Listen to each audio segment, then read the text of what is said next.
Hello বন্ধুরা, সবাই কেমন আছো? আশা করছি সবাই খুব ভালো আছো। তো কালকে গিয়েছিলাম একটা বিয়ে বাড়ির নিমন্ত্রণ।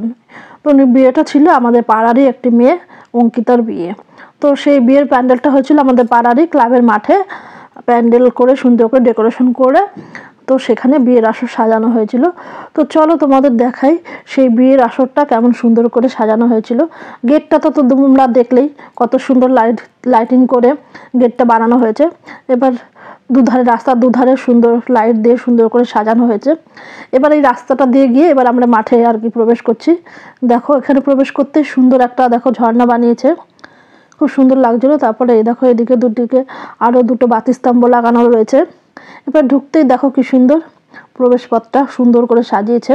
আর প্রবেশপথের দুপাশে দুজন রমণী সবাইকে পুষ্প বর্ষণ করে আর কি আহ্বান জানাচ্ছে, সঙ্গে গোপাল ভাঁড়ও রয়েছেন। তো ওদের আতিথেয়তা নিয়ে এবার আমরা ভেতরে প্রবেশ করছি।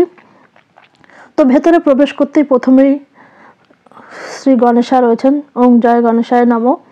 তো গণেশ ঠাকুরকে নমস্কার করে আমরা ভেতরে প্রবেশ করছি। তো প্রথমে এই দেখো বাদিকে রয়েছে একটা মকটেল স্টল। তো এইদিকে বাদিকটা দিয়ে সব স্টলগুলো বসানো রয়েছে। আর এদিকে সব মোটামুটি সন্ধ্যে থেকে ওদের আমন্ত্রিতরা এসে মোটামুটি অনেকে এসে উপস্থিত হয়ে গেছে। তো আর এদিকটা দেখো এখানে বর বসার জায়গা করা হয়েছে। আর ওই দিকটায় মঞ্চ বেঁধে সুন্দর করে একটা মঞ্চ সাজিয়ে কনে বসার ব্যবস্থা করা হয়েছে। তো এখানে আমি এখন এই সমস্ত আমন্ত্রিতদের ভিড়ের মাঝখান থেকে আমি এগিয়ে যাচ্ছি মঞ্চের দিকে। এদিকে দেখো আরও নানা রকম স্টল রয়েছে। তো স্টলগুলো তোমাদের পরে দেখাচ্ছে, আগে আমরা মঞ্চের কাছে যাই, কনের কাছে যাই। তো এই দেখো খুব সুন্দর করে মঞ্চটাকে সাজানো হয়েছে। সেখানে এই হচ্ছে আমাদের মিষ্টি কনে অঙ্কিতা। তো তোমরা সকলে ওর আগামী ভবিষ্যতের জন্য শুভকামনা জানাবে। তো এবার চলো স্টলের দিকে যাই। প্রথমত তোমাদের আমি মকটেল স্টলটা দেখালাম, তারপর ছিল এই দেখো ফুচকা। ফুচকার পরে আসলো এই যে এখানে রয়েছে তন্দুরি চা, তারপরে রয়েছে কফি,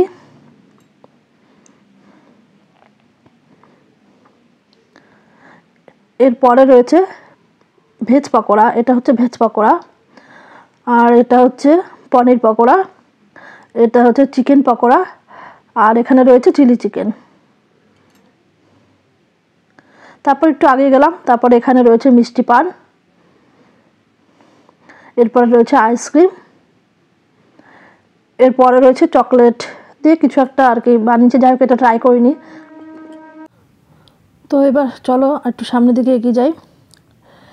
এবার চলো খাবার জায়গায় এসে উপস্থিত হয়েছি। তো চলো তোমাদের দেখাই খাবার জায়গাটা কেমন সুন্দর করে সাজিয়েছে। খাবার জায়গাটাও ওরা খুব সুন্দর করে সাজিয়েছে, দেখো কত সুন্দর করে সাজিয়েছে ঝাড়বাতি দিয়ে সুন্দর করে। আর একসাথে অনেক লোক বসার আর কি জায়গা করেছে। আসলে ওদের আমন্ত্রিত লোক প্রচুর, তাই অনেক বেশি আসনের আর কি বসার জায়গা করেছে। তো প্রথমেই প্লেটে কলা পাতা দিয়ে একটা প্লেট চলে এলো, তার মধ্যে চলে এলো একটা সুন্দর একটা মেনু কার্ড, তাতে লেখা অঙ্কিতা ও দেবজিতের শুভ বিবাহ। এরপর চলে এলো লেবু, তারপরে আসলো বাটার ফিশ ফ্রাই, তার সাথে ধনেপাতার চাটনি আর স্যালাড। ফিশ ফ্রাইটা দারুণ হয়েছিল, গরম গরম, খুব ভালো লেগেছে খেতে। এরপরে আসলো মালাই পরোটা। মালাই পরোটাটা একদম দুর্দান্ত ছিল, কি বলবো বন্ধুরা, মানে ভেতরে মালাই দেওয়া আর এত নরম যেন মুখে দিলেই যেন একদম মিলিয়ে যাচ্ছে। আর তার সাথে ছিল ডাল মাখানি। তো ওটা শেষ করার পরে এলো দেহরাদুন রাইসে ভাত, আর সাথে গরম গরম ভেটকি পাতুরি। মানে এতটাই গরম ছিল, মানে পাতা থেকে পাতুরিটাকে ছাড়াতে আমার মানে খুবই প্রবলেম হচ্ছিলো। তখন গরম গরম ভাতের সাথে গরম গরম ভেটকি পাতুরি, মানে দুর্দান্ত। ভেটকি পাতুরিটা এত সুন্দর হয়েছিল, দারুণ হয়েছিল। তারপরে এলো দম পোলাও, পোলাওটাও দুর্দান্ত হয়েছিল। আর পোলাওয়ের সাথে ছিল ঝাল ঝাল করে কষা কষা করে খাসির মাংস।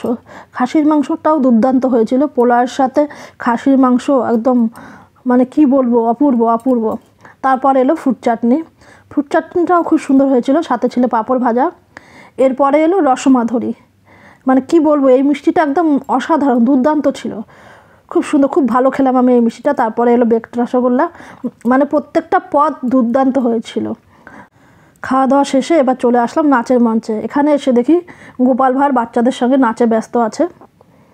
তো ওরা নাচে ব্যস্ত থাক, আজকের বিয়েবাড়ির ব্লগটা আমি এখানেই শেষ করছি। বন্ধুরা, আবারও যদি কখনো এরকম সুন্দর একটা বিয়েবাড়ির নিমন্ত্রণ পাই তাহলে তোমাদের সামনে ব্লগ নিয়ে আসবো। তো সবাই খুব ভালো থেকো, আজকের মতো আসছি।